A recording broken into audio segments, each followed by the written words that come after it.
আলোচিত আয়নাঘর কি? শেখ হাসিনার পতনের পর আয়নাঘর আবার আলোচনায় উঠে এসেছে। সেখান থেকে ইতিপূর্বে ৩ জন বন্দী মুক্তি পেয়েছেন। গত 2 দিন রাজধানী কচুক্ষেতে আওয়ামী লীগ সরকারের আমলে গুম হওয়া মানুষের খোঁজ বিল জমাচ্ছেন স্বজনরা। বাংলাদেশের প্রতিরক্ষা বাহিনীর counter terrorism intelligence bureau CIB দ্বারা পরিচালিত একটি গোপন নাটক কেন্দ্রের নাম আয়নাঘর। ধারণা করা হয় এখানে কমপক্ষে 16টি কক্ষ রয়েছে, যেখানে একসঙ্গে 30 বন্দী রাখার সক্ষমতা রয়েছে। আয়নাঘরটি বাংলাদেশের ঢাকা সেনানিবাস এলাকার অবস্থিত বলে ধারণা করা হয়। সুইডেন ভিত্তিক স্বাধীন নিউজ পোর্টাল নেটনে নিউজের একটি অনুসন্ধানী হুইসেল ব্লোয়ার প্রতিবেদন প্রকাশ করে যে অভিযোগ করা হয় যে বাংলাদেশের কর্মকর্তারা আয়নাঘর বলপূর্বক গুমের শিকারদের আটক ও নির্যাতন করা হয়েছে। সুইডেন ভিত্তিক নিউজ পোর্টাল গোপন কারাগারের সম্ভাব্য অবস্থানও প্রকাশ করা হয়েছে, যেখানে বলপূর্বক গুমের শিকার ব্যক্তিদের বাংলাদেশে রাখা হয়েছে বলে ধারণা করা হয়। প্রতিবেদনটি বলপূর্বক গুমের শিকার 2 ব্যক্তি হাসিনুর রহমান এবং শেখ মোহাম্মদ সেলিমের অন দ্য রেকর্ড অ্যাকাউন্টের উপর ভিত্তি করে তৈরি করা হয়েছে, যা বলেছেন যে তাদের ঢাকার কেন্দ্রস্থলে অবস্থিত কারাগারের ভিতরে রাখা হয়েছিল। ভারতের জি নিউজের প্রতিবেদনে বলা হয়েছে, আয়নাঘর শুনতে যতটা সাদামাটা ততটাই রহস্যময়। শেখ হাসিনার আমলে তৈরি এই আয়নাঘরেই রাখা হতো গুম করে রাখা মানুষদেরকে। আলো বাতাসহীন একটি কক্ষ, যেখানে সারাক্ষণ ঘর ঘুরিয়ে চলে ফ্যান। কাদের রাখা হতো ওই আয়নাঘরে? শেখ হাসিনার আমলে বিরোধী দলের বহু নেতাকর্মী নিখোঁজ হয়ে গেছে। তারা কোথায়, তাদের কোনো খোঁজ নেই। এমনকি সেনাবাহিনীর লোকজনও রয়েছেন এই তালিকায়। আয়নাঘর আসলে গোয়েন্দাদের একটা গোপন বন্দিশালা বা ডিটেনশন ক্যাম্প। আনন্দবাজারের প্রতিবেদনে বলা হয়েছে, আয়নাঘর হচ্ছে গুমখানা। হাসিনার শাসনকালে 2009 সাল থেকে 2021 সালের সেপ্টেম্বর পর্যন্ত, যেখানে মোট 605 জনকে গোপনে বন্দী করে রাখা হয়েছিল। 2009 থেকে 2017 সাল পর্যন্ত বাংলাদেশ সরকারের প্রত্যক্ষ বা পরোক্ষ মধ্যে নিখোঁজ হন 402 জন মানুষ। এই তথ্যটি প্রকাশ করে ঢাকা ভিত্তিক মানবাধিকার সংগঠন অধিকার।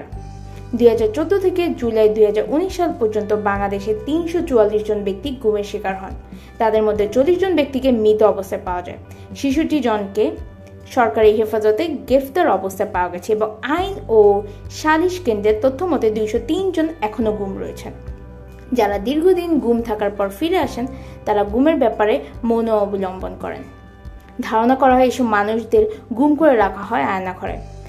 আয়নাঘরে যারা বন্দী থেকেছেন তাদের মধ্যে রয়েছে নর্থ সাউথ বিশ্ববিদ্যালয়ের সাবেক অধ্যাপক ও শিক্ষাবিদ মুবাশশার হাসান, সাবেক রাষ্ট্রদূত মারুফ জামান, ব্যবসায়ী অনিরুদ্ধ কুমার রায়। এছাড়াও আয়নাঘর থেকে সম্প্রতি ছাড়া পেয়েছেন বাংলাদেশি ব্যারিস্টার এবং জামায়াতে ইসলামী নেতা মীর কাসেম আলীর ছেলে মীর আহমেদ বিন কাসেম, সাবেক সামরিক জেনারেল এবং জামায়াতে ইসলামী নেতা গোলাম আজমের ছেলে আবদুল্লাহিল আমান আজমি। পার্বত্য চট্টগ্রামের রাজনৈতিক সংগঠন UPDF এর মুখপাত্র মাইকেল চাকমা।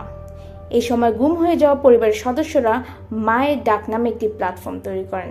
এখানে যাদের পরিবারের সদস্যরা বাংলাদেশে 2009 সাল থেকে আজ পর্যন্ত আওয়ামী লীগ নেতৃত্বাধীন সরকারের শাসনামলে সরকারি সংস্থা কর্তৃক বলপূর্বক গুমের শিকার হয়েছে, সেই ঘটনাসমূহকে সামনে আনার জন্য এই সংগঠনের সৃষ্টি হয়। বাংলাদেশ বেসরকারি একটি সংবাদ মাধ্যম থেকে ধারণা করছে যে দেশের বিভিন্ন স্থানে এরকম আরও বেশ কিছু নির্যাতন ও আটক স্থান থাকতে পারে। উল্লেখ্য, প্রধানমন্ত্রী পদ থেকে পদত্যাগ করে সদ্য দেশ থেকে পলায়ন করা শেখ হাসিনার বিরুদ্ধে মতো সহ্য করতে পারছিলেন না, আর সেই কারণে রাজনৈতিক বন্দীদের জন্য তৈরি করেছিলেন আয়নাঘর, যা ছিল রাজনৈতিক বন্দীদের কাছে ত্রাস বা বিভীষিকাময়। হাসিনা তৈরি বিরুদ্ধ রাজনৈতিক কর্মীদের গুমঘর, প্রতিবাদীদের কণ্ঠরোধ করার একটি উপায়। সারা দেশে DGFI এর 23টি গোপন আটক কেন্দ্র রয়েছে, যার মধ্যে কয়েকটি রয়েছে ঢাকায়।